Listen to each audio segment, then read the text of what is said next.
During the chaos of the Second World War, one piece of equipment stood out, not for its glamour or its firepower, but for its sheer, stubborn reliability.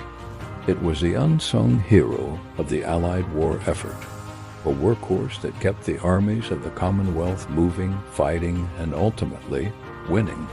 This is the story of the Canadian military pattern truck. When war broke out in 1939, Britain desperately needed vehicles. Its own automotive industry, while capable, was already stretched to its limits and facing the constant threat of aerial bombardment. The call went out across the Commonwealth, and Canada answered, drawing on the immense industrial power of its two largest automakers, Ford of Canada and General Motors of Canada. A uniquely Canadian solution was born. The challenge was immense. Design a series of standardized military trucks that were tough, easy to produce in massive numbers, and simple to maintain in the harshest conditions imaginable. The result was the Canadian Military Pattern, or CMP, truck. What made them so special? It started with the design. Engineers from both Ford and General Motors collaborated, a rare move for two fierce competitors, to create a shared chassis and a standardized cab design.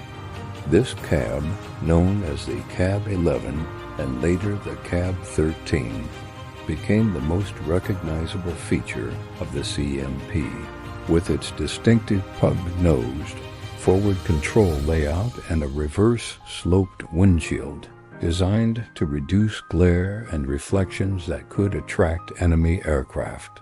It was purely functional. There were no creature comforts here.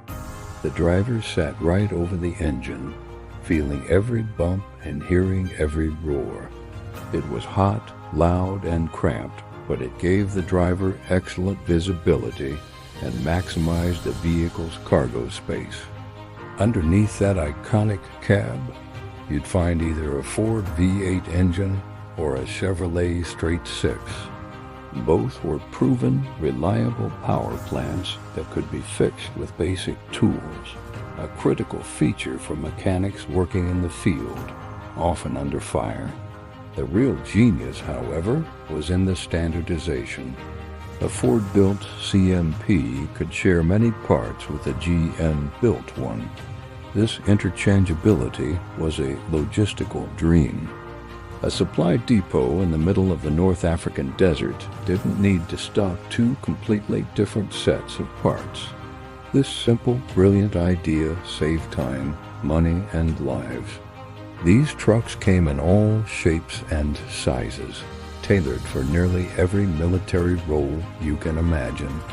There were the nimble 1,500-weight trucks, or 15 CWT, used as personnel carriers and wireless communication vehicles. Then came the workhorses, the 30 CWT and the larger 3-ton trucks, which formed the backbone of the supply chain. They hauled everything: ammunition, fuel, food, water, and troops. They were configured as general service cargo trucks, water tankers, fuel bowsers, mobile workshops, and even makeshift ambulances. There were also specialized versions, like the field artillery tractor, designed to tow the crucial 25-pounder guns that provided artillery support for the infantry. From the moment they started rolling off the assembly lines in Windsor and Oshawa, CMP trucks were destined for every corner of the globe.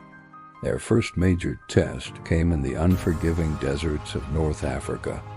Here they faced scorching heat, blinding sandstorms, and treacherous terrain.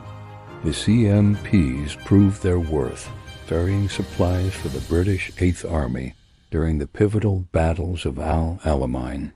Their rugged construction and powerful four-wheel drive systems allowed them to go where other vehicles couldn't, earning them the affectionate nickname the Desert Rat's best friend. After North Africa, they landed in Sicily and fought their way up the Italian peninsula, navigating narrow mountain roads and muddy tracks. They were there on D-Day, wading ashore onto the beaches of Normandy, immediately getting to work supplying the Allied push into France. They formed the vital supply lines of the Red Bull Express, the massive, round-the-clock truck convoy system that fueled the rapid advance across Europe after the breakout from Normandy. Without the constant flow of supplies brought by these trucks, the Allied drive to Germany would have ground to a halt. But their service wasn't limited to Europe. CMP trucks were shipped to the Soviet Union under the Lend-Lease program, where they endured the brutal cold of the Eastern Front, helping the Red Army in its fight against the Axis powers. They served with Australian forces in the dense, humid jungles of the Pacific, and with Indian and British troops in the Burma campaign. From the frozen steppes of Russia to the sweltering jungles of Southeast Asia, the CMP truck was there. In total, over 500,000 CMP trucks were produced by Canada during the war. To put that in perspective, Canada built more military trucks than Germany, Italy, and Japan combined. It was an astonishing feat of industrial mobilization for a country with a population of just 11 million people at the time. This massive contribution was so significant that it earned Canada the title of the Arsenal of the Allies. After the war, the story of the CMP didn't end. Thousands were left behind in Europe and across the world, where they were repurposed for civilian life.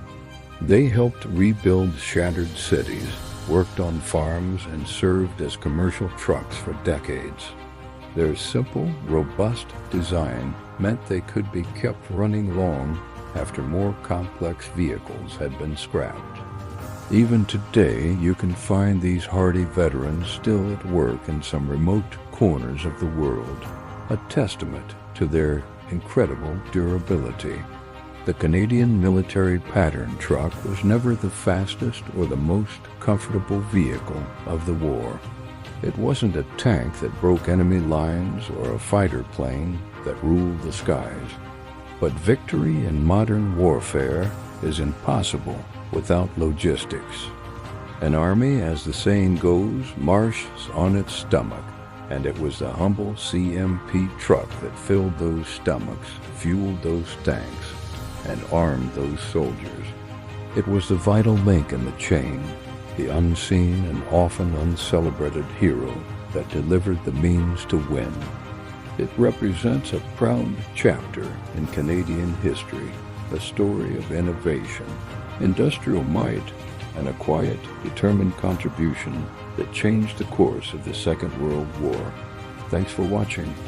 If you enjoyed this look into military history, be sure to like this video and subscribe to the channel for more stories like this one.